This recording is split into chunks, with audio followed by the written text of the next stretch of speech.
Dramatic. Great. All right. Welcome to GBH.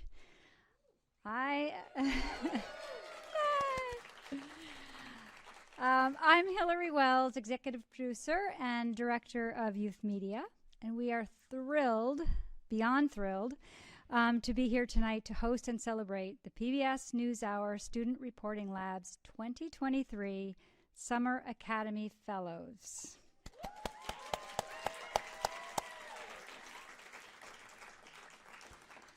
We are delighted that so many of you who have supported their efforts are here tonight, and that Sarah Just, executive producer of PBS NewsHour Productions, is here to honor and celebrate this incredible work as well.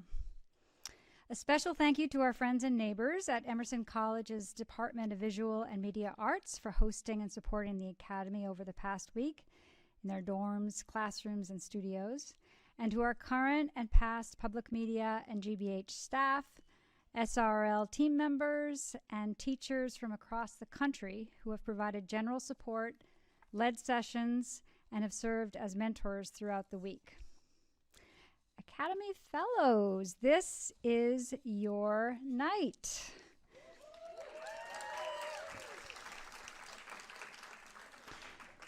We are all looking forward to seeing the stories that you produced with your teams and hope you enjoyed your visit to Boston and to GBH. Local news coverage, like the reports you filed this week, empowers citizens to make smart, informed decisions and fuels our democracy. Now more than ever, public media and emerging reporters like you have a critical role to play to ensure that everyone, regardless of income, race, gender, ethnicity, geography, or ability, has access to high-quality, trusted media and information. Thank you for your interest in public media and for your willingness to put yourself out there this week for this amazing opportunity and adventure. Thank you as well for your collaborative spirit and that you exhibited with your peers all week, for being willing to challenge and examine your personal beliefs and assumptions, and for sharing fresh and valuable perspectives on issues within the Boston area. As Jalen Carcione says in the Thompson Island story that we're all about to see, there's nothing better than to see a city you've grown up in a different light. We are honored and inspired to be here tonight at the beginning of your professional journey. And no matter where your paths lead, I am confident that you will continue to find ways to leverage your passion and your talent to make our local communities, our country, and our world a better place, one story and report at a time. And now, please welcome the Director of Youth Media for the PBS NewsHour Student Reporting Labs and this amazing academy, Victor Fernandez.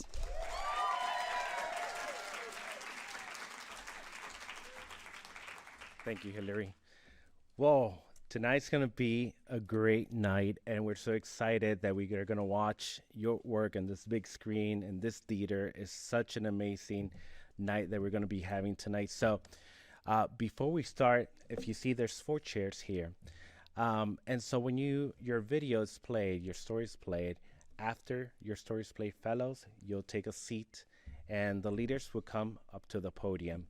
And then each of the fellows are going to share some of the experiences they had this week, but also we're going to open it up to the audience to ask some questions. We're going to limit it to 2 questions because we want to keep the show moving, so we want to keep it short after we watch the videos. So please, fellows, take a seat, and then the leaders could come up. We're about to start, but before we start, somebody very important, very dear to our heart, Leah Clapman, the Executive Director of Student Reporting Labs, has some words for you. Thank you, Victor. This is amazing. This is an amazing night. How are you guys feeling? How's your heart? Yeah. Awesome. These are we've become so connected over this past week that this is a really special moment to see your stories and celebrate them. And before we get started, I really want to thank all of GBH who hosted us, and Hillary Wells who did that introduction, who was key to coordinating everything that we were doing with Student Reporting Labs and GBH. So thank you, Hillary and Lauren and Emily, Angelica, Carla at Frontline. We just met up with Frontline, and Tim, Sita Pai, everyone at GBH who we are really lucky to work with on youth media projects, and really thinking about what public media is going to be, and news coverage and everything the storytelling that's going to take place in the future, working with young people. And for the team, the SRL team, if you guys could stand up, because this could not happen without the SRL team. So Victor, Chris, Becky, Christine, Emmy Dobbs, Marie, Anurag, Jayla, Rawan, Jasmine, Mohammed. This is the amazing Student Reporting Labs team that made this all happen. And then we were joined with some fantastic teachers. Could the mics stand up? Mike Conrad, Mike Kaufman, Dewey, Ashley Porter, Tony. Is Tony? Yeah, Tony's here. Woo! And Johanna and Alexa are amazing alumni who are our Gwen Ifill Fellows here at GBH. Thank you guys so much for being here. And Sam and Fred, or Sam's not here, but Fred, thank you so much. So big round of applause for all the teachers and all the Student Reporting Labs team that made this happen. Everybody, Emily T, who's watching from home, all the other amazing team players who are part of SRL present and past and have made this moment possible. So we are really excited to watch the stories, but first we're just going to take a look at the Student Reporting Labs year in review. So this is the work that's been done all over the country, from last August till now. Student Reporting Labs have had a lot of stories on the NewsHour, which is super excited. They've been on local media. They have been on social media. You guys have produced amazing work, as well as all your classmates and teammates across the country. So let's take a look at the Student Reporting Labs year in review.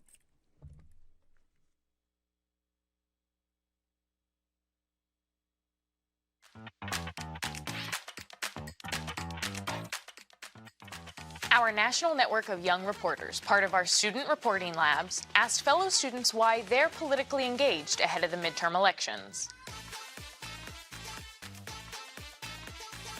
It's important for your voice to be heard. I really want to see our community and our country really focus on gun violence. An issue I care about the most is mental health. And I do believe we have a student reporter here, Dakota.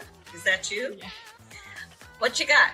For your event later today, I was wondering what message you have for young people who think that their vote doesn't matter. As a young person who's going to be a first-time voter this year, it's easy to be intimidated by the intensity of politics. I love that you used that word intimidation. I hadn't thought about that, but that is what's happening here. I decided to test it out for myself to see just how well it could write a school paper. And I'm very impressed to say that ChatGPT's essay writing is incredibly What resonated with you about the conspiracy theories? I was trying to make the world make sense, and it was easier to believe that it was a bad place and something was out to get you. Student journalists John Barnes and Brigitte Bonsu explore the connection between our brains, music, and our moods. So how does rhythm affect our mood? That is, why does me talking like this feel different emotionally than me talking like this? This piece comes to us from the NewsHour Student Reporting Labs. With me being at Stacks Academy, now I feel even more confident because I'm learning how to breathe and stuff like that. So now I can do my singing to the fullest. All of us need some kind of space, some kind of person, some kind of environment where we feel like we can reach out to someone else and get help. And it's very important to be able to have a support system in your life. Absolutely, and that is why today's episode, which we are recording, is about help and support. How does it feel to know that something that just started as an idea in your brain becomes so successful and is used in so many classrooms?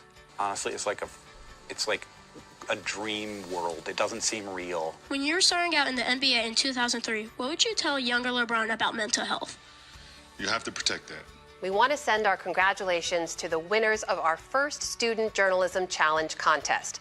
The top 2 winners in the video category were students at Frederick V. Pankow Center in Michigan and students at Elizabethton High School in Tennessee for their story exploring why their school was built with no windows. Our student reporting labs is exploring how food is tied to culture and identity. We serve foods, but it is also more than just food.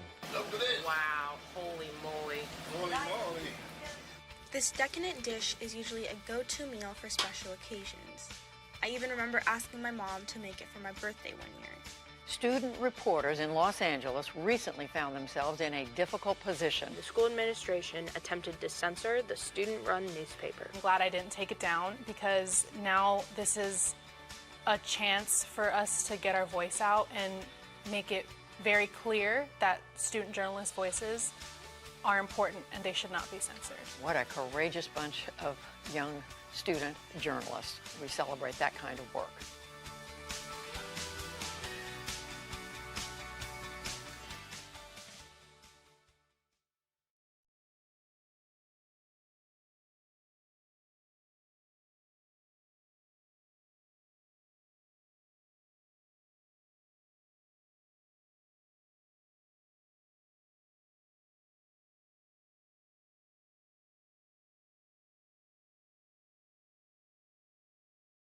Obviously, without the PBS NewsHour, it's the PBS NewsHours where your stories are aired and celebrated nationwide, where you get attention, where you actually see teenagers on air, teenage reporting, teenagers' faces.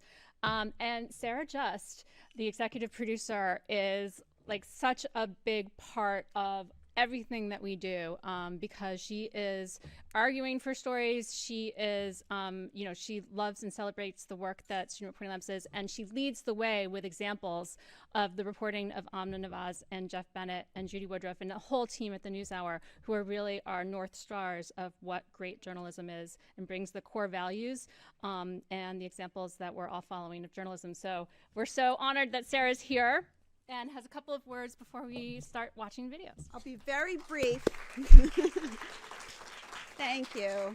I'm so excited to see these stories, and I want to stop talking so we can get right to them, but I just want to say, think about the power of your storytelling when you see these and your friends here in the Academy, what you've been able to do, the lives you've been able to explain, the voices, the detail that you've been able to uplift. That's a power you have every day. Don't let anybody else tell your story.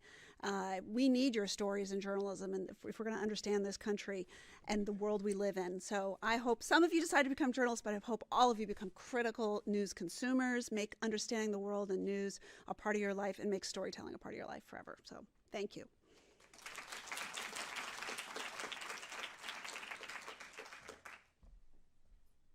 All right, you guys are ready? Are you guys ready? All right, before we start, we're going to watch a video that's going to highlight the entire week. And I know the fellas are going to be very excited to see this, as well as the adults in this room. So let's watch the behind-the-scenes video.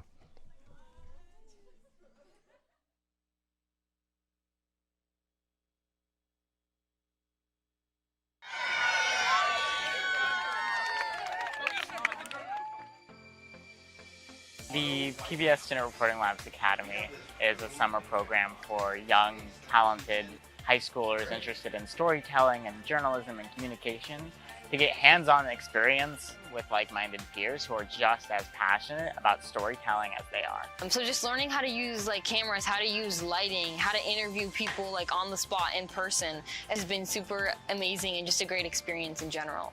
I'd never filmed a full story in a week, so even that time limit really makes things a lot more exciting because you're like, we need to make sure that interview goes well and ask all the questions we need to because we have this one day. There are so many students here who have either never been to a big city or never been to Boston, and they have now the experience to try new things, to try new foods, to do new things, to see new things. Being here at Emerson, at Boston has been a crazy experience that I will remember for a lifetime.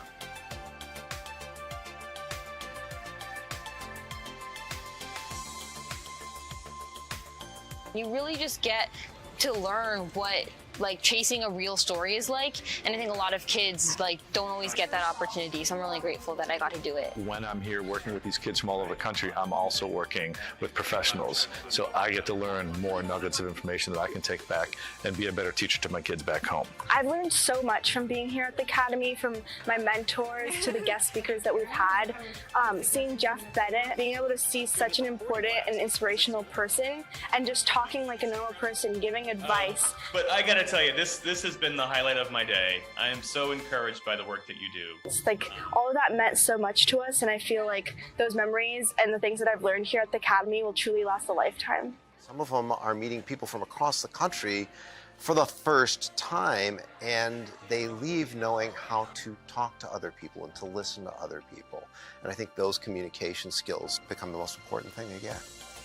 I think just seeing everyone come together and having fun, whether it's going to a museum or riding on the ferry or participating in the water balloon fight or going to the Red Sox game, just seeing that togetherness and that vibrancy, like it's really exciting. And I think the students come here as an individual, and they are here as a team, and they leave as friends. And that's a beautiful thing to see happen. Here we are at the PBS Academy. Make sure you drop a like, make sure you follow. Let's go! Being here in Boston with the Student Reporting Labs at the Academy has been an experience that, in my opinion, will probably change my life.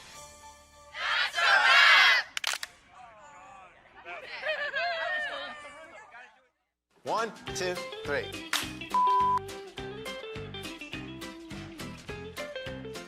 Bro, this is soup. This is not mac and cheese.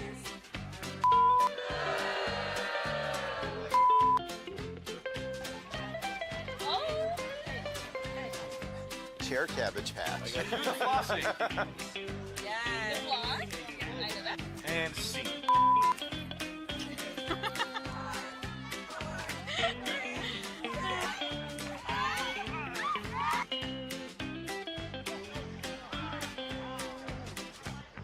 Are we at TikTok now? Lovely. Are we on the TikTok? Are you recording this?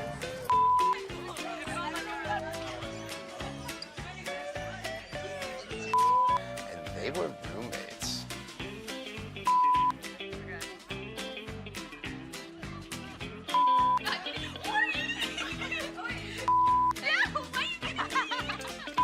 Oh, this is going to BTS for sure.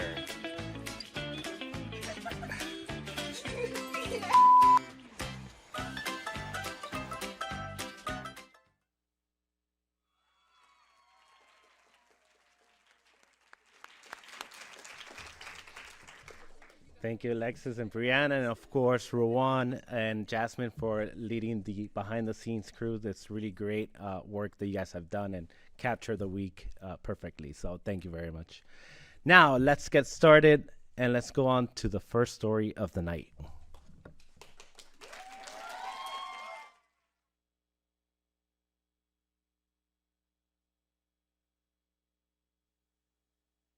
When I moved towards the city in Boston later on in life, there's not a lot of nature to see out there. A short ferry ride from Boston is an oasis in Boston Harbor, Thompson Island.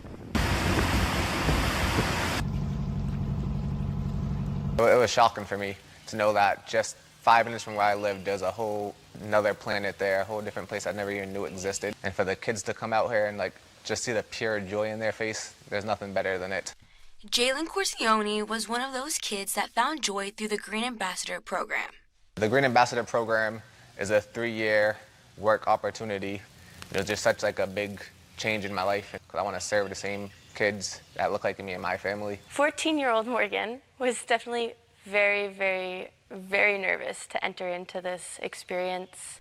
Morgan Crosby, another Green Ambassador alum, fell in love quickly with the beauty that is Thompson Island. I think living out here has been the coolest experience in my entire life. This is so quiet, it's so peaceful. I can literally take a few steps out my door and be instantly in nature. Thompson Island's unique location is just one reason that Sylvia Watts McKinney decided to take on the role of CEO of Outward Bound on Thompson Island. the first woman and woman of color to hold this position in 50-year history. This space was once part of, and still continues to be part of, an indigenous culture. Thinking about the original inhabitants of this space, the way that they looked at land and used that land, they cherished the land. They didn't take anything away from it. So we got to put it back, and we got to make sure that as we put it back, we also grow a community of love. Knowing that all this beauty is out here, and like people like us growing up don't get to see it often, and a lot of us don't even know it exists. Because like I said before, it's important that people know, especially people of color, that there's nature all around and that they need to preserve it. However, in the midst of this beauty, the effects of climate change are evident in the eroding areas, making the island smaller every year. Seeing it firsthand is really scary. I really feel like this is a place where people feel safe and really learn a lot about themselves, and to think that it's not going to be here for those moments, it's really hard to think about. Which is why the work Morgan and Jalen are doing on Thompson Island is so important. The Green Ambassadors do everything from invasive species removal to interning with other departments around the island. It's a lot of science and like learning hands-on science, specifically putting them into the salt marsh and letting them learn about ecosystems, about different food webs. Climate change is real, and we will be producing young people from this program who will have a certain expertise to be able to sit at the table. Young people like Morgan and Jalen know exactly what's at stake and why preservation is the key. They just kind of get to bask in its beauty, you know, and take it in and make and create moments for themselves that they'll like remember. The biggest defining moment of my time on the island probably has to be that first sunset I saw on the dock, the very first time I stayed the night on Thompson Island. There's really nothing better than like seeing your city that you grew up in a whole different light. To see all of like the different colors overshadowing all the Boston skyline was beautiful. Coming to the island and everything that you've ever wished and hoped for and dreamed for being right there for you, there's nothing more magical than that. For the PBS NewsHour Student Reporting Labs, I'm Sophia Ortiz from Thompson Island, Massachusetts.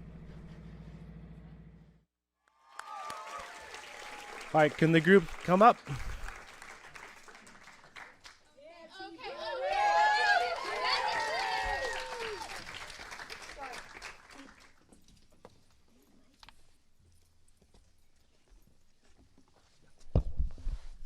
Team Tea Party, that was excellent. So while we get your mic set up, I'm Christine Zerdiklis. And I'm Tony McGrath, aka Tony. And amazing work. Let's start off with Allison, and we'll just go down the line. All right. My name is Allison Pope. I'm going to be a senior at Madison High School in Rexburg, Idaho. This has been just such an amazing experience for me, you know, meeting all of these new people and going places I never really thought that I would go. It's just been so incredibly awesome, and I just like to thank everyone for letting me nerd out for the last 9 days. We put a lot of work and love into this, so I hope you guys liked it. Hi, my name is Sophia Ortiz. I'm going to my junior year at San Antonio, Texas, and I just want to say meeting everyone was such a dream, this experience as a whole. And I just want to say thank you to my whole group, Christine and Tony. It's just been an experience sharing it all with y'all. Hi, everyone. My name is Pride David. I am going into my senior year, and I attend the Buffalo Academy for Visual and Performing Arts in Buffalo, New York. My favorite experience of this has just been learning so much and learning it in such a safe environment where you can grow and you're not judged or like shamed if you don't know something. And that has just been so powerful. Hi, I'm Sandeep Rajesh Pillai from the Beaverton Academy of Science and Engineering in Beaverton, Oregon. I can't really say a favorite part of this experience because the experience was my favorite part. Meeting everyone and sharing the knowledge with each other, it was so amazing, and I feel like this is a dream, and it has definitely affected my future and my future career choices. Thank you so much. So we have, round of applause.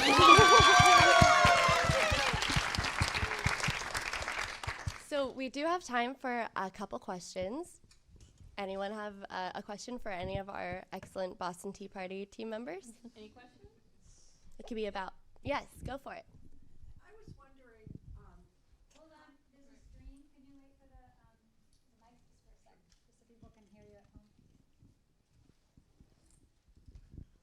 I heard your concern that some students who grew up in Boston could never go to Thompson Island. How can they get there on a regular basis? Do they have to take a boat? Do they have to know someone who has a boat? Is there a regular way they can get there? So we're very lucky to have a couple of the Thompson Island Outward Bound Education Center folks with us today. So Hannah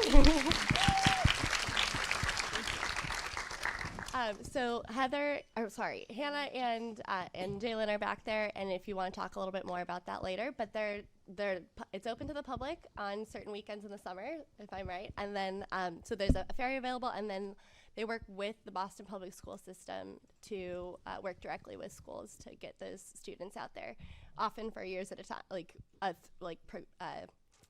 a 3-year progression of of experiences for those students, but they can answer more about that later too.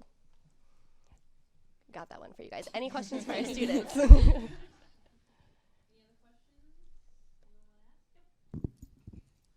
Hello.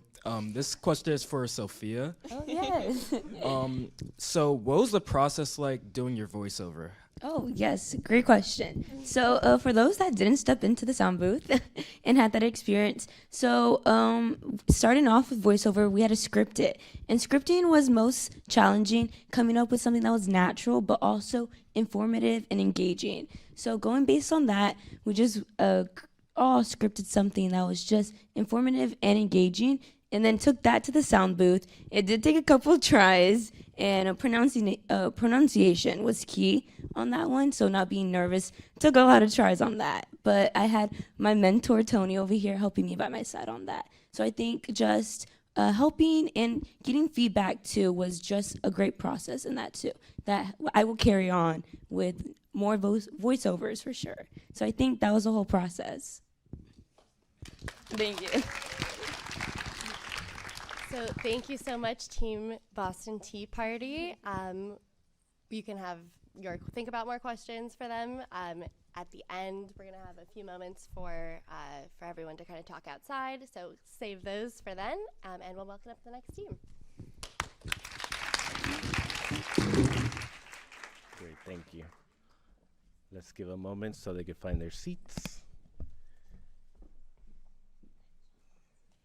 All right, now we're ready to watch the second story of the night.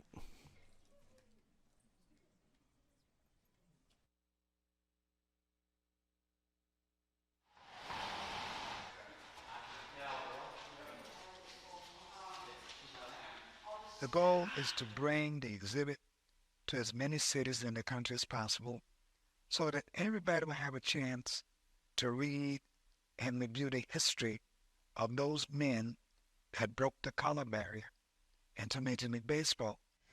The traveling exhibit, Barrier Breakers, organized by the Negro League Baseball Museum, which works to preserve the history of people of color in baseball, arrived in Boston on June 19th, also known as Juneteenth.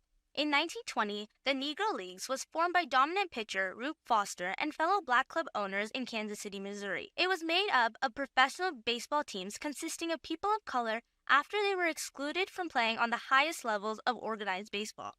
It really has a lot to do with the history of baseball. It has a lot to do with young people understanding how the game manifests itself, right? So the Negro League played a massive role in baseball formally. The young people should understand that. Most of the older generation still don't know this history. The younger generation need to know this history. I think a lot of people are still discovering what transpired back less than 100 years ago. The only thing that I was aware of really is like Jackie Robinson's story, but then there's so many other great players that have not been mentioned in history, and so I thought that was really cool to hear about some of these people. This history consists of players from Jackie Robinson, the first African American to make it into modern Major League Baseball with what was then the Brooklyn Dodgers in 1947, to Pumpsie Green, a player on the Boston Red Sox, the last team to integrate in 1959, who faced housing and hotel discrimination despite his notable accomplishments on the team, including 13 home runs in 5 seasons. A lot of kids nowadays don't really know their history. Kind of sad that we never learned about this stuff in school or anything. I mean, there's so much to learn. So anytime you learn about these especially just like the trials and tribulations these people went through, the adversity and the prejudice that they encountered. And then also on top of it, you learn that they had these like amazing sports accomplishments. And so it almost makes their life story and their accomplishment even that more important and that more inspiring. Kind of empowering, I guess, to see her. Black baseball team stealing whole Big Robinson, making all those stories. You listen to those stories, but now you get to see it. That's the closure part, that it's real, right? It's an exhibit that really means that, these people really exist. The Barrier Breakers exhibition not only helps young individuals dive into their past history, but helps the community remember that these players and legacies did exist. One of the goals and my pleasure is when I see a family comes in and they bring their children. And when they walk out that door going home, when they say, gee, I didn't know that. That's it. There was awareness, that was an educational goal, and I'd like to think we accomplished it. For the PBS NewsHour Student Reporting Labs, I'm Patricia Icona in Boston, Massachusetts.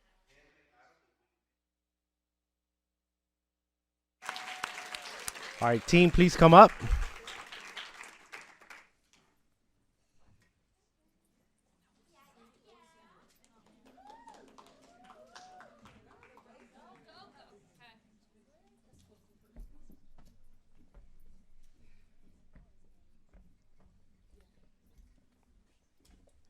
Please grab a mic. Is this the one you're talking to? This one? This one? Okay. Hi, everyone. I'm Jayla. I'm Anurag. And give it up for our amazing team.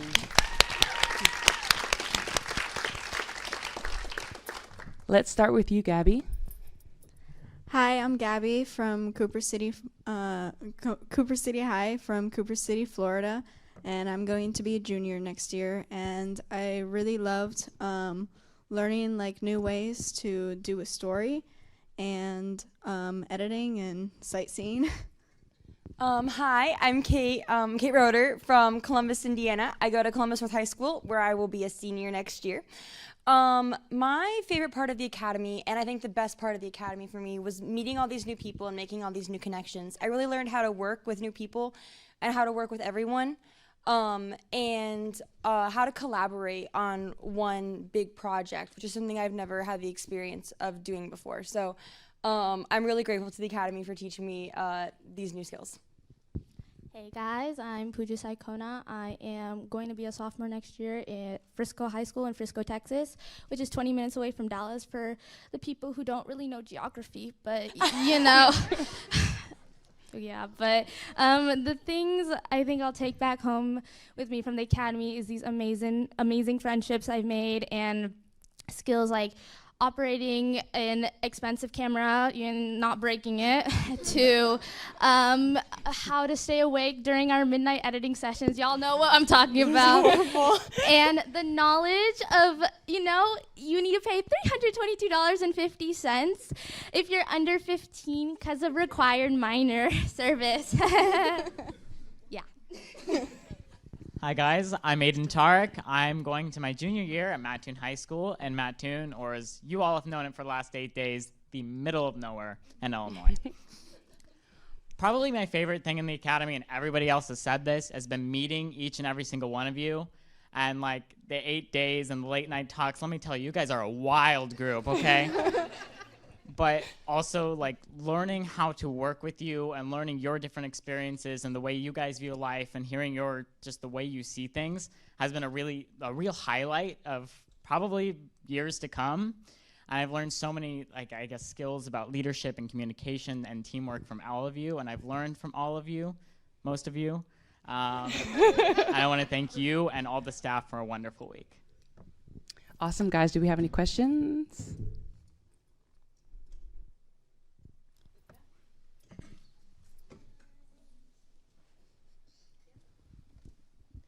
Hi, can you talk about a little how you guys came together as a foursome, or how the foursomes were picked, and how you decided who was doing what piece of the project? So that's funny you say that. So it was randomly assigned. Our group was randomly assigned, and we met on a couple of Zoom calls before the camp started, to like assign roles and stuff like that. But I know for me especially, and I think honestly for all of us, it was a little bit hard giving up the control of like one person working on the project. This was especially hard for me. Like I like being in control, and but I feel like it took a lot of teamwork for us to finally like be able to like all collaborate, and I think it's really a testament to Jayla and Honorog for keeping us all on track and together. And it's honestly just we're lucky. It's a great group of people, so that's how we were able to work together so well, is because everyone here is just so talented and so generous. I think we have time for one more question.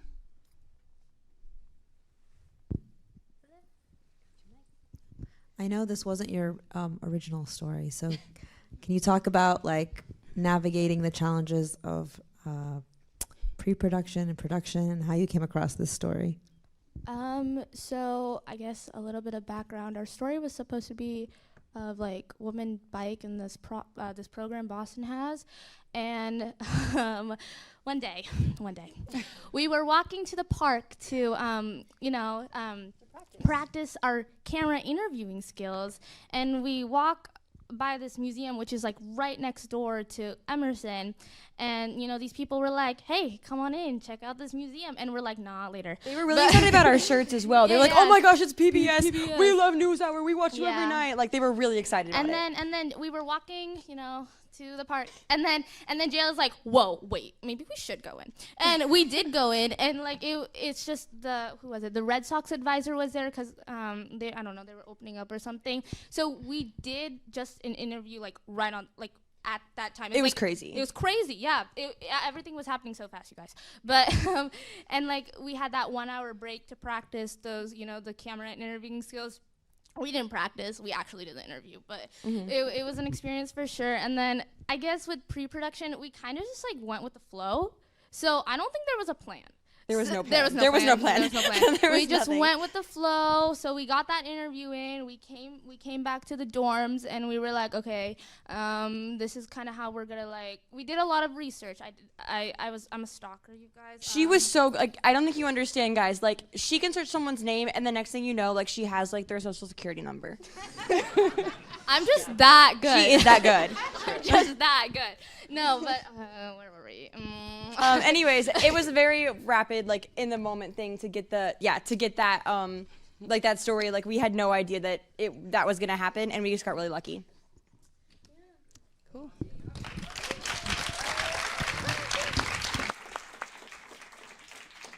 Thank you. And we learned a lot from Caitlin, who came and gave actually did one of the sessions, and sometimes things don't go according to plan, and they were able to find another story in one day. So it was really great that they were able to do this story. So let's move on to the next story.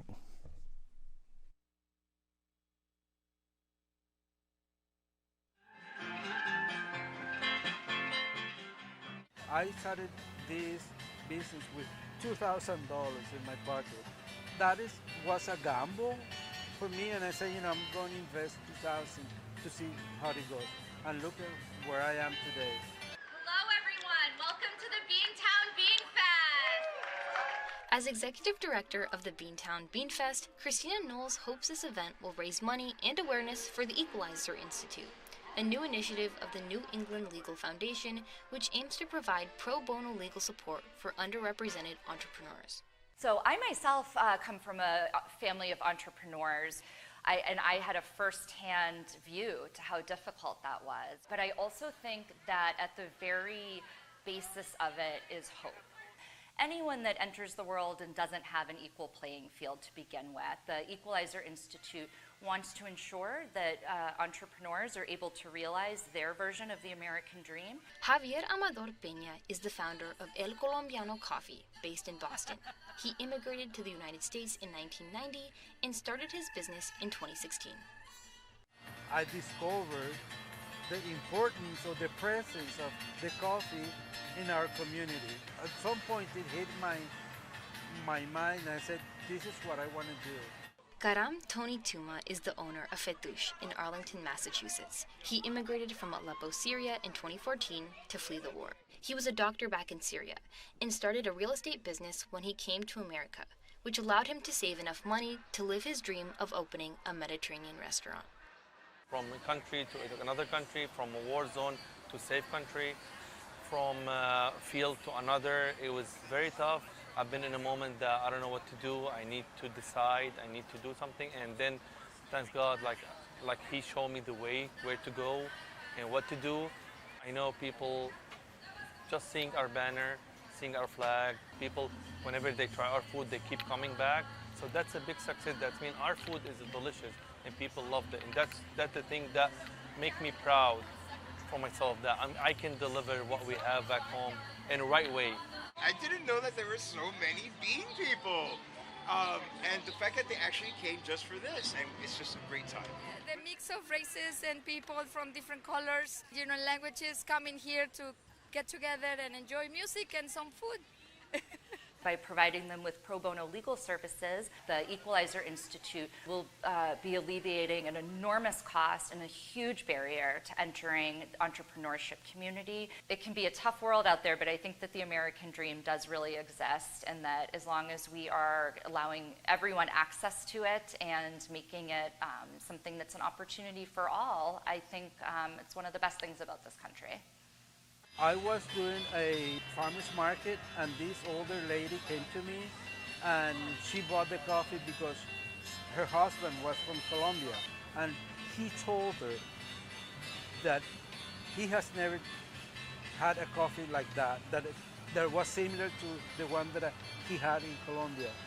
So she passed away and her husband still calls me to get my coffee, and sometimes when I get tired or I said this is it, that comes to my mind.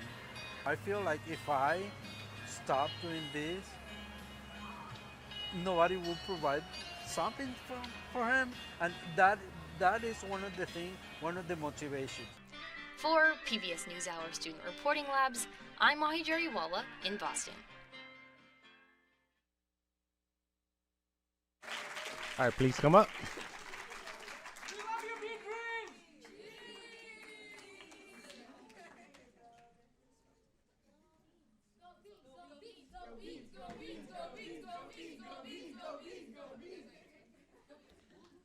All right, please grab a microphone.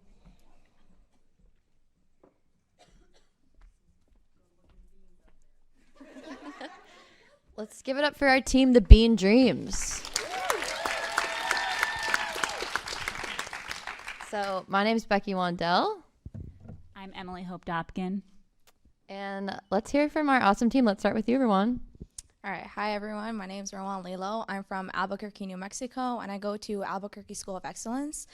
And honestly, one of the most important things that I learned from this year's SRL Academy is just the amount of people that there are here, the connections that I can make with everyone. And I just know that if I want to pitch a story, if I want my idea to be shared, I know it's going to be heard. And that's really important for me. Hi, my name is Matthew Ochoa, and I come from New Mexico. I am going to be a senior at the Alta Vista Early College High School. And one thing that I found very special about this experience was the people that I saw, mainly all the people who have been working in the journalism field for such a long time, and the lengths they go to get their story the right way and to portray it in the most effective manner possible. And that is what I found most special about this academy. My name is Mahi Jariwala. I'm from Danville, California, and I go to Monte Vista High School, and I'll be a senior.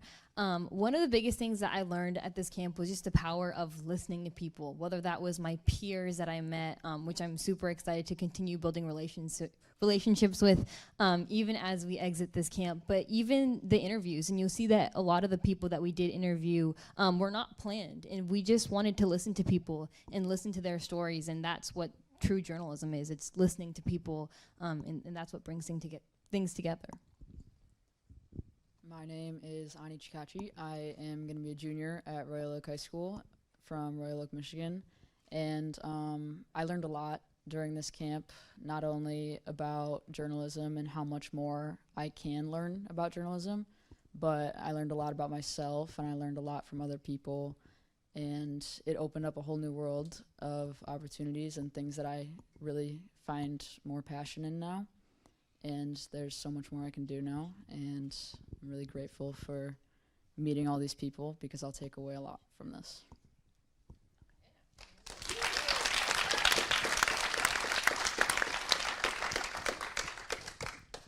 Questions? So, I think this is a question we're all thinking. How good were the beans really? Let's just say the beans at the Bean Fest, they were amazing. They're all amazing. And did you ever find out why they call it Beantown? So, it is called Beantown because when Boston was like barely beginning, or like back in the 1900s, beans, it was a very common dish. But the thing is, honestly, I didn't even know Beantown was the Boston's name, and I did have to do some research on it. And the thing is, it was just a common dish around the area, and that's why it's called Beantown. Also, the first jelly beans were made here. Fun fact. We also just want to shout out one of our subjects, Javier Amador Pena, the owner of El Colombiano Coffee, is here.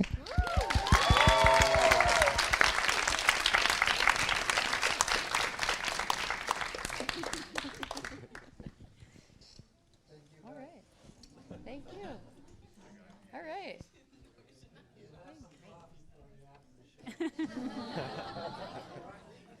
All right, thank you.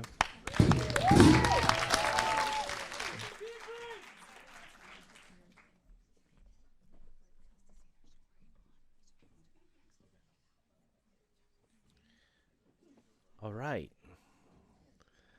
Let's move on to the next story of the night.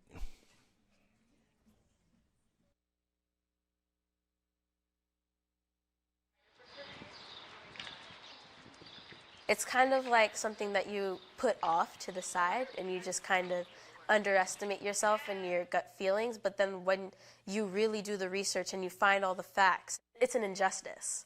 Meet Eunice and Derek, two 15-year-old members of the Hyde Square Task Force, a Boston-based nonprofit working to amplify the voices of youth.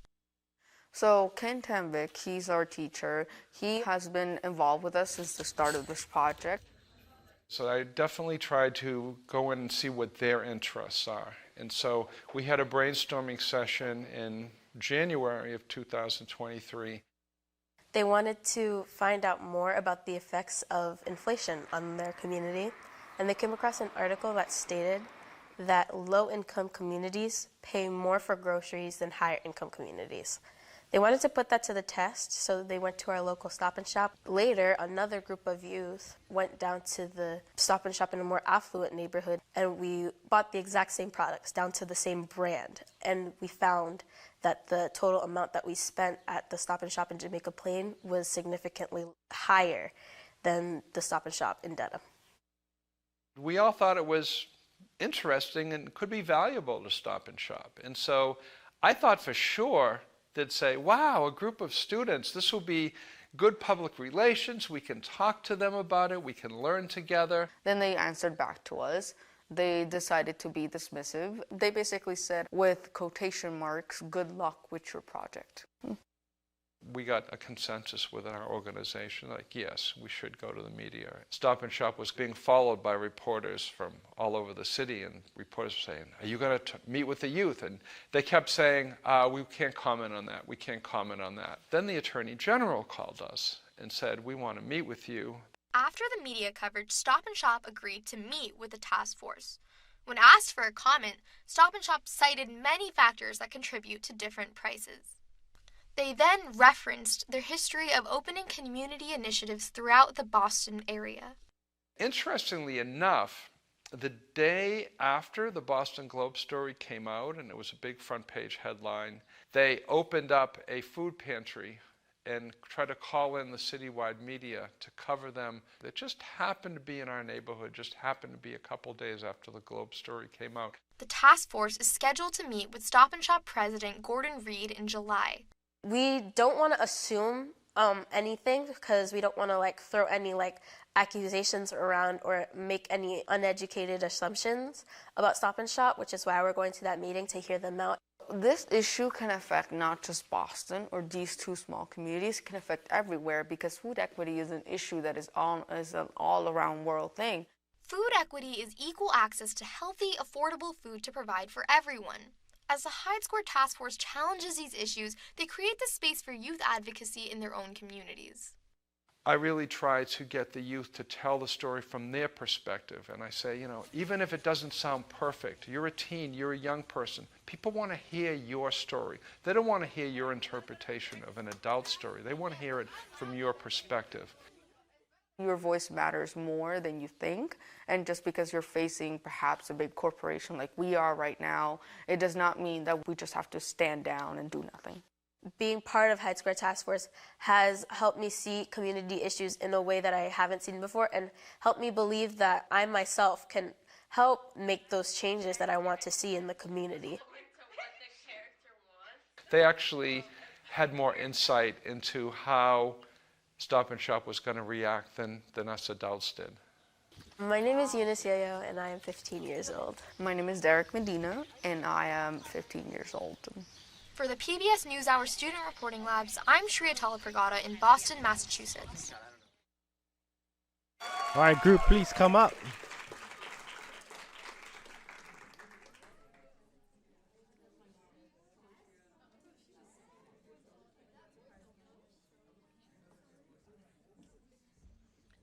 All right, please grab a microphone.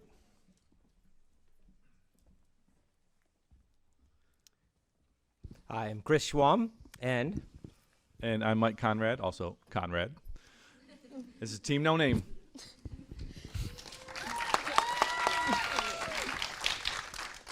Hi everyone, my name is Shriya Talapragada. I am a rising junior at the Pingers School in Basking Ridge, New Jersey. So for as long as I can remember, it has always been my dream to be a journalist. And I was looking forward to being a journalist when I grew up as an adult. Being a part of this academy has not only affirmed this dream, but also taught me that you don't have to be an adult or a grown-up to be a journalist. Even as a teen, my words matter, and I look forward to taking my newfound skill of storytelling back to my community. Thank you. Hi, my name is Effie Gross. I go to West Ranch High School in Santa Clarita, California. And first off, I just want to say how thankful I am for this group. I mean, I really like you guys. And the mentors too, of course. Thank you guys for teaching us so much. Something that I am taking away from this week and that I've learned from this story is just truly how much your voice matters and how huge effects you can make if you're just passionate enough. And those kids really showed it. Hi, my name is Precious Foreman. Like Effie said, this has been an amazing experience, and I'm very grateful. But something I'm going to take away personally is just how real, journalism and making stories like this can be. I think a lot of times, we think of a big video production, or you need a ton of people, a large crew, but just working here, we reach out to people, within a week, and we just made it happen. So it's very real, it's very practical, and now we have resources to make sure that we can do that. Hi, my name is Mila Zarai, and I'm a rising junior at Tosa West High School in Wauwatosa, Wisconsin. I just want to start off by saying that this has been the best week of my life. And I want I want to thank all of the mentors, group leaders, and SRL as a whole for giving me the opportunity to learn and telling me that my voice matters. And I would also like to to thank everyone, starting from my group members and everyone here, for all the great friendships. And I just really want to thank you guys. I really love you.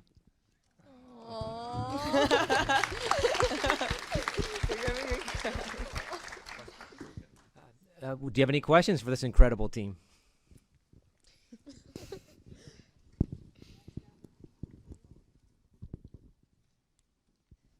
Thank you. We saw in your piece that Stop and Shop was not really willing to engage with the task force you were profiling. I wonder, as journalists, if you guys reached out to Stop and Shop and what that process was like. We did reach out to them and send them an email. And so now they are scheduled to talk with the task force in July. They have responded, but originally they weren't necessarily interested in speaking.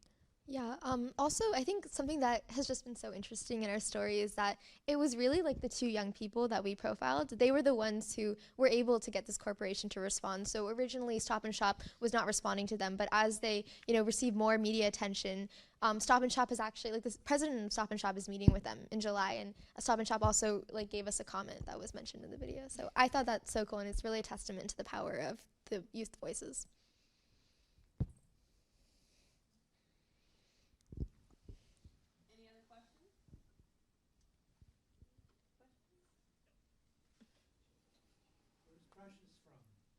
Oh, my bad. I am from Waldorf, Maryland, and I will be a sophomore. I'm homeschooled, so I'll be a rising sophomore. What did it feel like to you guys as youth journalists to share the story of youth activists? Like, it just seems like a lot of young people, a very talented young people talking. So what was that collaboration like? What were the conversations like there? I mean, we are the future. Like, being able to highlight and showcase all of these young voices and this activism, it's really encouraging and inspiring. And I love sharing that message and growing that group. I think it was also amazing, as us young people telling the story of different young people making changes in their community, and I think it's really powerful. And it was a great opportunity for us young people to learn that our voice matters in our community, and we can make anything happen if we want to. Also, I just want to say real quick, it was a lot of fun, filming with them and just, speaking to them about what they do. But after that, we were all friends, we were laughing and stuff. They took us down to the Stop and Shop. We got into the social media and stuff. So it was we're going to be all great. Then it was we're all going to go play and stuff after that.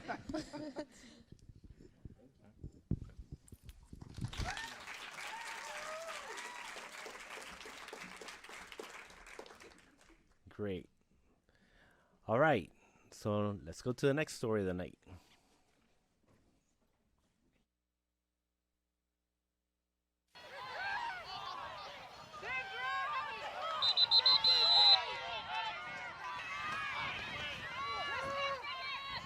So I'm just ready, I'm ready, let's go, Fans love watching the Boston Renegades, a women's tackle football team that has won multiple championships. When you say or meet a woman who plays football, you can't quite picture it. You don't really know what that's going to look like. Are you going to feel the same watching women play as you are when you're watching a man play? It's like boiling water. It's just waiting to be kind of unleashed. And knowing that every single person on the team is going all in on their role together excites me, and it's there's an energy around that is really beautiful.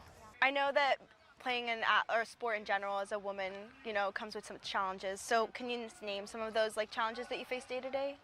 I would say unintentional sexism in a way, right? So anytime I try to tell anybody about the sport that I play, the team I play for, the league I play in, they always think first, especially the men. Is it that lingerie league? I think one of the biggest challenges is feeling validated. While NFL salaries range from $700,000 to many millions, the Renegades actually don't get paid a salary. Everybody here has another job, and everybody here is really committed to this and makes sacrifices and changes in their own life so that they can do this sport. They have to pay over $700 a year, and that doesn't even cover travel expenses and equipment. it keeps me humble in a way, the fact that I play for the love of the sport still. Can you say that about every single male athlete out there? So at least I know my heart's in it for just that. Well, man, I'd like to be getting paid.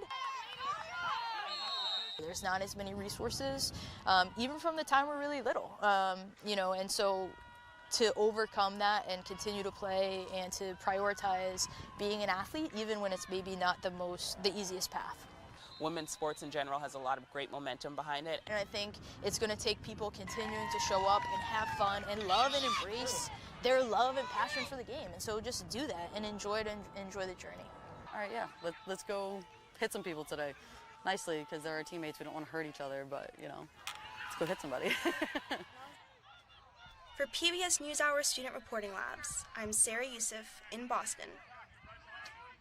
All right. Group, please come up.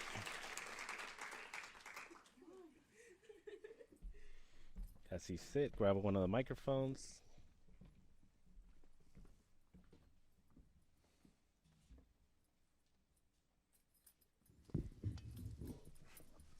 Hi, I'm Michael Kaufman. I'm a teacher from Michigan.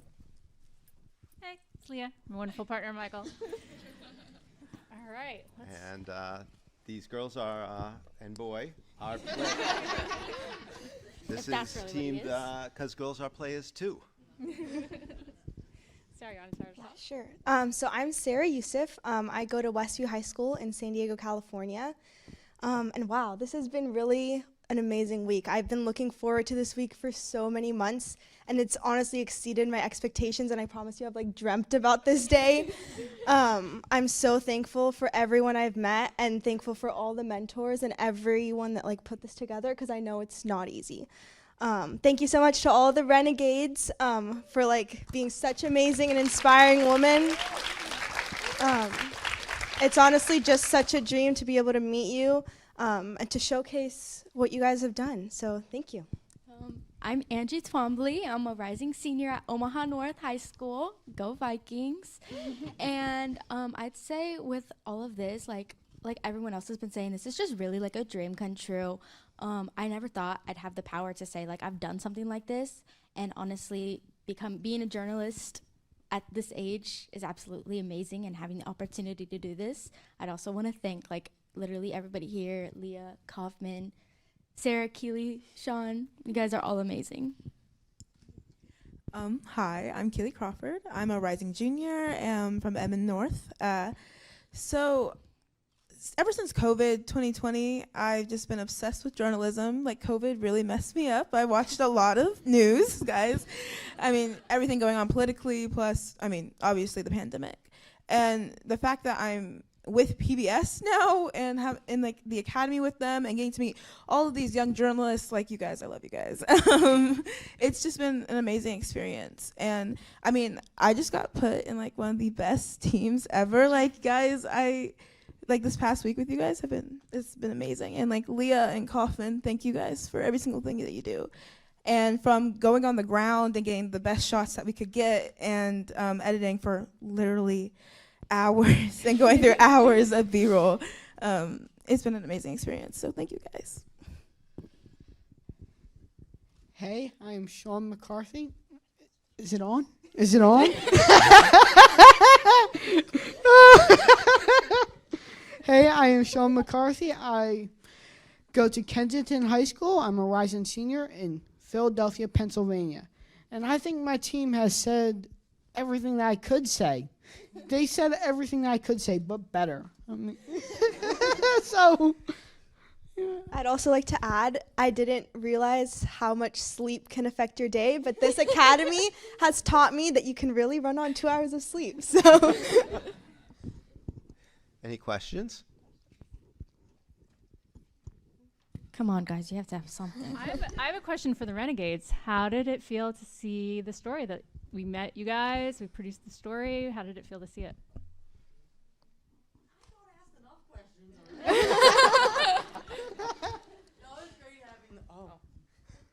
My apologies. It was great having them and getting them to, see that any, female athletes out there after high school, you guys have somewhere to come play football if you want. So thank you for sharing that story. I would also just add that we're constantly looking for validation, and the fact that you picked our story gives us hope for the future of what journalism can be for women. So thank you. Thank you guys. We really appreciate everything you guys do. Hi. Hey. I was wondering, how much did you guys know about women's football? Because I can say that I didn't know that it was a league. I'm sorry. I really didn't. And so how much did you guys know before going in? Girl, let's be honest. They said we're gonna do a story on women's football, and I said who? But then we got there, and I'm like actually obsessed. Like I'm probably gonna follow you guys for the rest of my life. Like, I'm gonna be completely honest. We were like saying like how Boston's such a big sports town or sports city. Like, let's be honest, they have everything here. And Kaufman did some digging for us, like the amazing person he is, and found this league and these amazing people who are sitting in the middle row. Hi guys. And so really just kind of came together after that. I really think so. And I think it helps that you guys worked so well with us. You guys got back to us. You guys were all like super supportive and super sweet. And I think as student journalists, it's always hard to definitely find someone who's willing to work with us. And you guys were ready for it. You guys made it so easy. And you just made this like perfect kind of. Yes, thank you guys. I will. Anybody else? Oh. Who's the mic?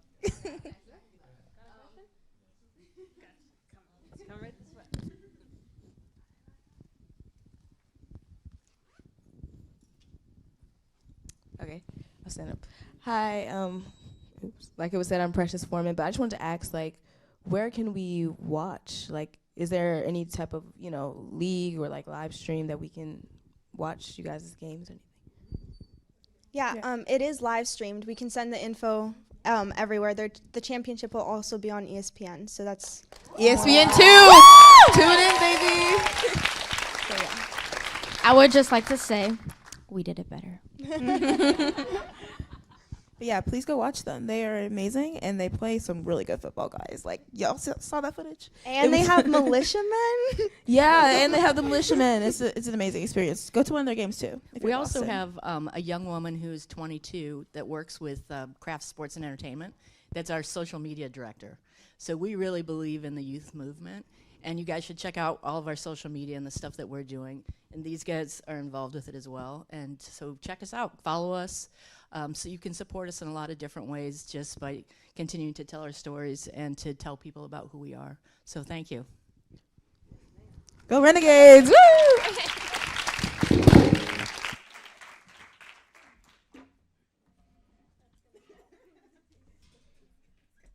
All right, let's give them a little moment to take their seats, and we're getting ready for the next story.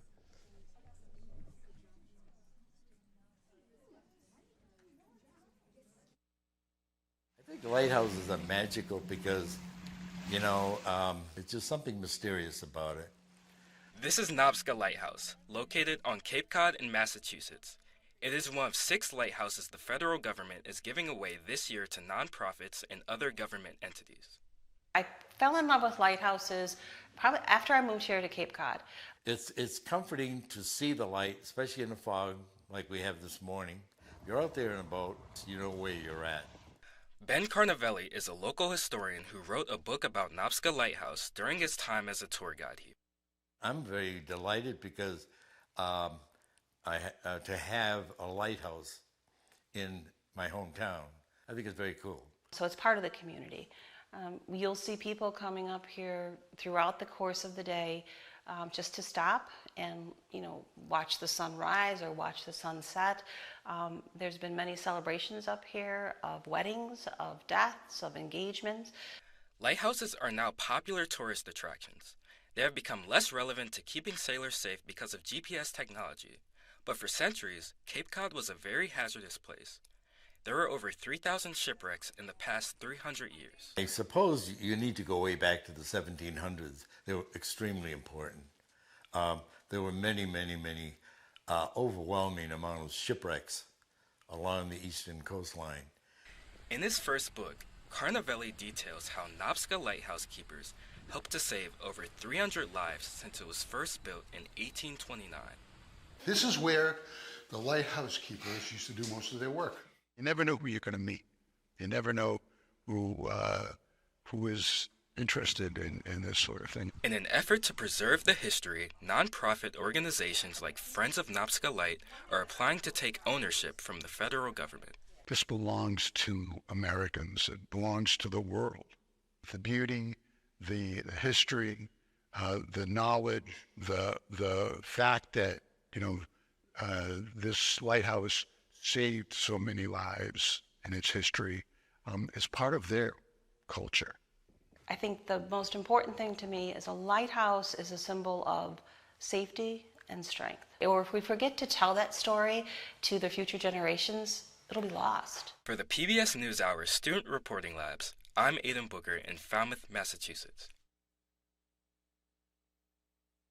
All right, team, come up.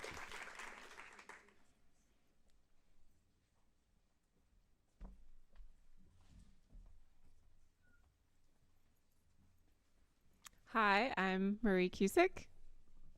Dewey Raposo? Is that on? No? Hi, I'm Dewey Raposo. All right, do you want to start, Morgan? Okay, I'm Morgan Hawkins. I go to District of Columbia International School in Washington, D.C. And my favorite part about this academy so far is working with people from around the world, well, from around the country, who are also youth journalists and being able to help my peers succeed with their videos also. Hello, I'm Aiden Booker from Twinsburg High School. I'm a rising senior. I gotta say, it's still weird, like, hearing your voice on the voiceover. Like, I don't think I'll ever get used to it. But the one thing I'll take away from this program, that you can be any age to share your story. Some of the two people we interviewed, one was 90 and the other was 70. So we're kids. We can still share our stories, but anybody can share their stories at any age. My name is Riona Sheikh, and I'm from Rockville, Maryland. And I think my favorite part of the camp was not only like the friends and stuff, but also not the food. Using like the equipment and stuff. It was cool. Okay, hi guys, I'm Hannah Colthurst. I am a rising senior at Northview High School in Covina, California. And I have to say, my favorite part of this entire experience was just being able to make friends with everybody. And everybody was just so nice and so welcoming, and it just felt like you weren't judged no matter what level you were at, and I appreciate that so much. And I especially appreciate all of the adults here, because you guys were so helpful, and you guys are just so amazing. I love you, Marie and Dewey. And yeah, I love being able to tell these people's stories, like what Aiden was saying. The guys that we interviewed were 90 and 70. Like, those stories might have never been told if we didn't tell them, so I'm just happy we got to give those people a voice.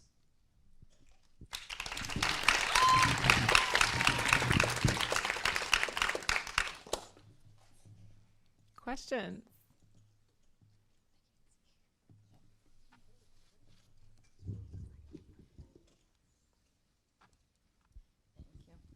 That video was awesome. Can you tell me a little bit about the process? We saw some cool shots, looked like drone shots. Is that something you guys picked out? And if so, kind of how you operated that? Okay, so our amazing Dewey. So it was a very gloomy day. So in the middle of interviewing, it finally got nice. And so Dewey just stepped out and got a couple drone shots for us. And we just went through all of them and picked the best ones for the information that we added to our story.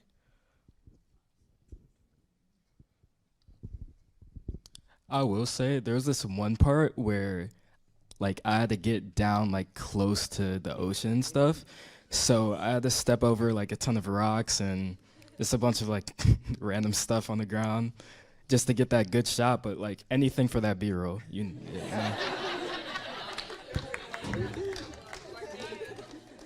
Love that. So I love the shot at the end, the dissolve from the old picture of the lighthouse to the new shot that you guys took. How did you set that up, and how did you make it work? Okay, so from Kathy, we got some old pictures of like the lighthouse before, and so we just added a dissolve using Premiere, and used the B-roll shot, and it worked out perfectly. I don't know. I'm surprised I'm here right now because I walked into Miss Porter's class and told her I don't want to be here. And that was last August, and now I'm here. I just want to add something really cool. I just thought it was cool. But the old picture of the lighthouse wasn't even the oldest picture of the lighthouse that Kathy had. There was a picture of the lighthouse when the lighthouse pole was actually still inside the house before it collapsed. So I just thought that was a cool fun fact. But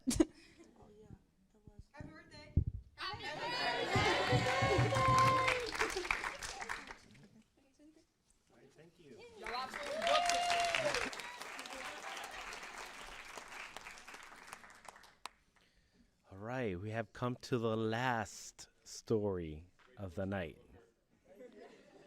Let's watch it.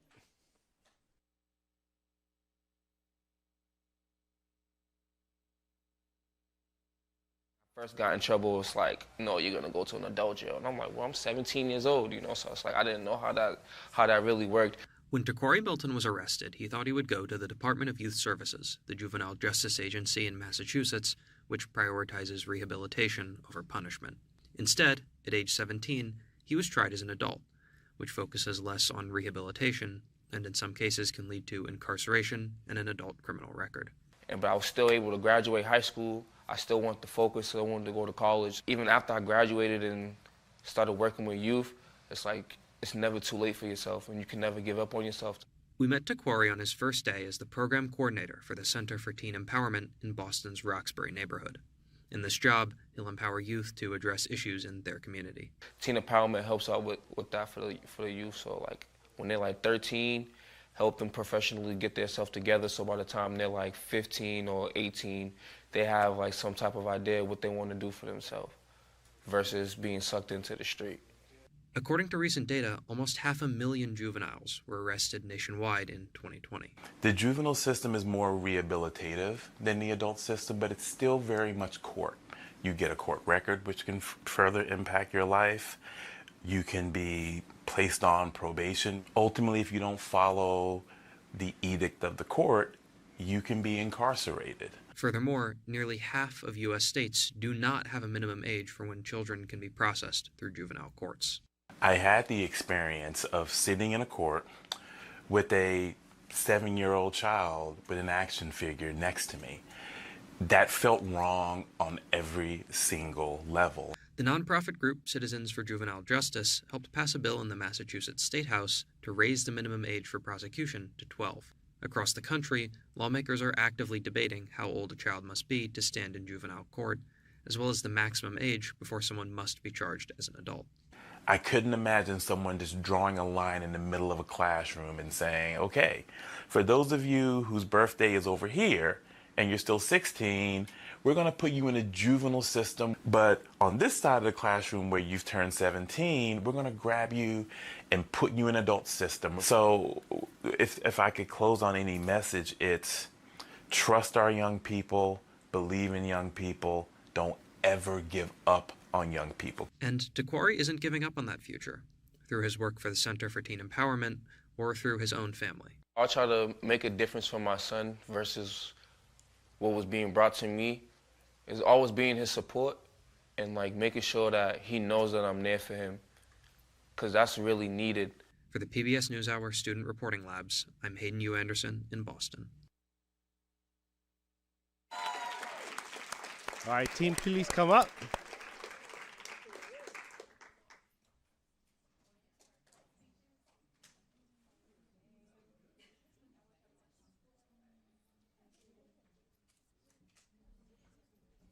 Please, as you sit, grab a microphone.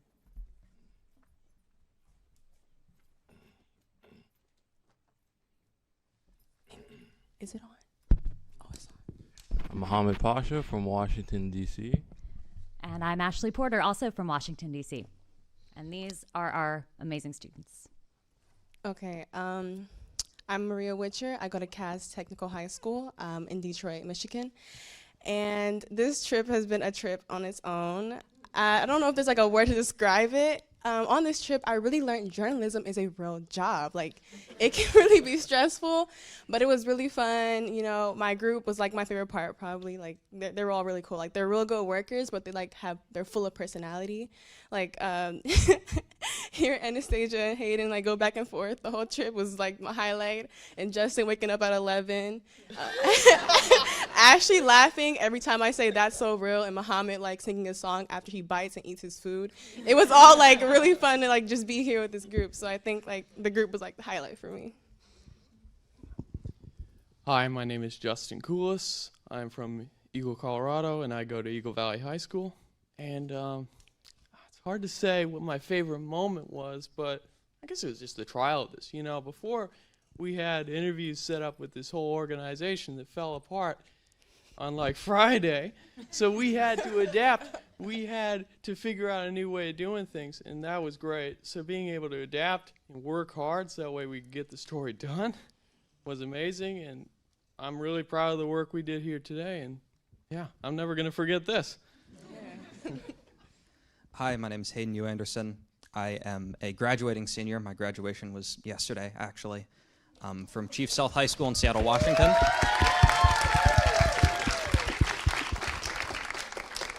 And I think the biggest takeaway from this week, and I do really think it's a testament to our mentors, Muhammad and Ashley, that in 7 or 8 days you can take a group of total strangers and make them a group of acquaintances, to a team, to a group of friends who can adapt to any situation that comes our way, through any difficulties and people flaking through interviews and being curt on the phone with them. Okay. And ultimately, you know, creating something that that we can be proud of. Hi, I'm Anastasia Grigorieva. I am going to be a senior at Rouse High School in Leander, Texas. And this experience has really taught me that, yeah, there's always room for things to go wrong. And you can't really count on anything. But I'm so happy that these wonderful people here are my group, and I got to work with them. I think that we were able to get through it pretty well, and it looks pretty good at the end, in my opinion. I don't know about you, but yeah, thank you.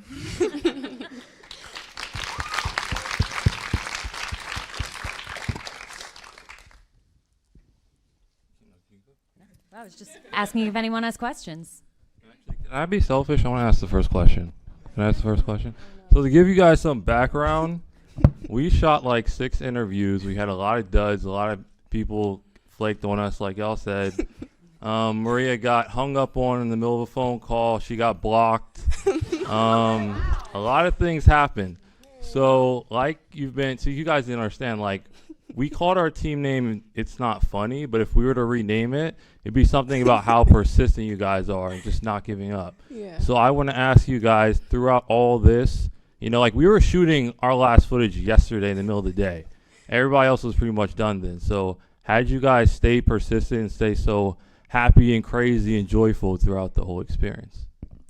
Okay. That's a great question. I think our group was just really funny. I liked being around them. Like, it wasn't like I was trying to act happy around them. Like, I enjoyed being around them. They're all really cool. Even you, Justin. So yeah, I was just happy to be here, honestly. I was just Not today, Justin. Just let it go, please. Let it go. So yeah, what do you think? Yeah, I mean, oh God, I want to say something. No. Oh man. I always knew we were gonna get it done. I always knew through all the flakiness, the rudeness on the phone, that we were gonna get it done and it was gonna be great. And yeah, just belief. Yeah, I also think that like it's the people that got us through it. Like being able to hang out around each other and actually enjoying each other's company. Because like a week ago we didn't even know each other, we were strangers, and now we get to call each other friends. Even you, yeah. All right, any other questions? Okay. I just wanted to shout out Muhammad and Ashley for sitting through They all were of this with us. amazing. They were so real. They were so real. Okay. Hi, question over here. So there was a lot of stylistic like interview shots, like with the one in like the warehouse looking thing. Y'all like did that bottom shaky. That was actually kind of cool though. Like I enjoyed the shot, and then like through the window. Like what was the process of like deciding? Hey, let's do a different shot. Let's do a different angle. Let's be go out of the box. Just whatever looks good. I mean, you come out there and you just look around and you just find these little things and just whatever you think will look good in the moment, whatever fits the story, and just really having an eye for that, I guess. I also want to mention, I don't think it can be understated. Like, you know, the B-roll just kind of shows up in between little interview segments, but Muhammad, Justin, and I wandered around downtown Boston for like 5 hours, just taking video of all of these different places. We got lost like 3 times. It was crazy. But yeah, it was a lot of fun.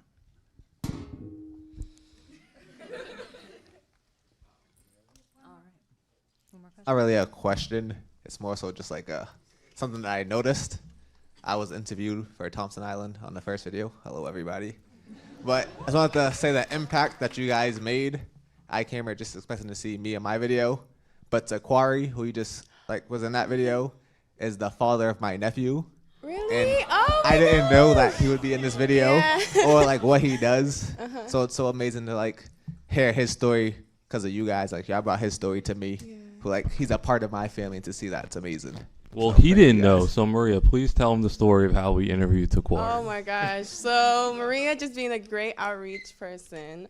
I got to meet with Nate Nichols. He's a really, really, really cool person, but he's like the director of teen empowerment in Boston. And when we showed up there, just expecting to interview Nate and one of the people who started working there with Nate. We walk in there, and there's people on the couches, people on the podcast, and people everywhere, really. And we walk in there, we're setting up, and Takari was just on the couch the whole time listening to our interviews, and it was really funny to me. He was just there, just some guy. I didn't really pay much attention to him. But then I walked out to go get the next interviewee, and I walked back in, and Muhammad and him is talking, and Muhammad's like, yeah, Maria, mic him up next. I'm like, mic him up? That guy? Like, I didn't know the guy, so I'm like, okay, let's mic him up. We did, and then we were talking, and his story was really cool. And I found out, throughout this whole process that the people in Boston are, really close-knit. Everyone in our interviews knew each other. So when you said that, I wasn't really surprised, because, everyone knows each other. But, yeah, he was a really good interviewee, and he gave a lot of good background on, what people go through in Boston. And, yeah, I'm really happy we got to meet him.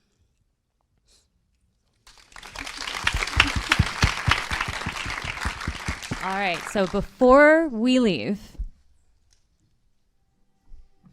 we have one fellow who missed his high school graduation to be here. Anastasia, do you want to do the honors here? We may not have a diploma for you, but we do want to give you the opportunity to walk across the stage and receive a huge round of applause, please. Introducing our high school graduate, Hayden U. Anderson.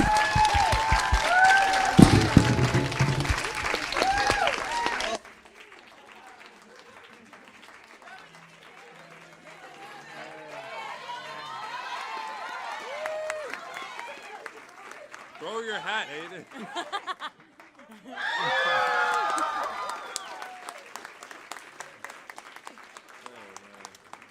Thank you. Congratulations. And thank you, everybody, for coming. This has been an amazing night. I hope you guys enjoy every single story. And not only the story, but the story behind the stories. What the kids have gone through this week. I can't see people crying. I'm going to start crying. But what an amazing night. And we have more. We're going to say goodbye to every guest that came today. and everybody who came to see the show, and everybody who is here because of these amazing group of kids. So let's give one last round of applause to these amazing fellows.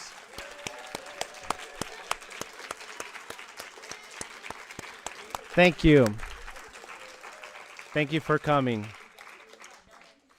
All right, so we're going to go out to the atrium again, and once we're out there, you guys are going to have about 15 minutes to catch up. I know there's a lot of the guests who had come to see us, so 15 minutes. After the 15 minutes, the leaders are going to give you something today, and we're going to just close the night out in the atrium. So please take a break, go outside, and then we'll see each other in a little bit. Good night, everybody.